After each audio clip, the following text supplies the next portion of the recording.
What truly makes a person clean before God?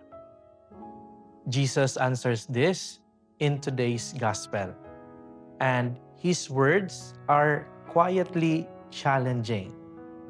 He says, "It is not what enters the body that makes us unclean, but what comes from the heart.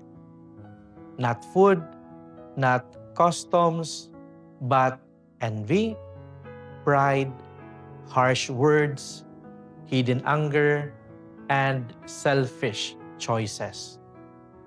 This is uncomfortable because it asks us to stop fixing appearances and start examining our hearts. I may look religious on the outside, but what is growing inside me? On this memorial of Our Lady of Lourdes, Mary reminds us that healing begins within.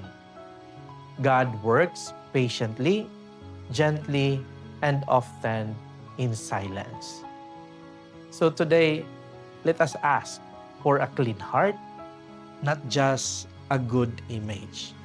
And let us choose one small act of conversion where God can quietly heal us. Amen.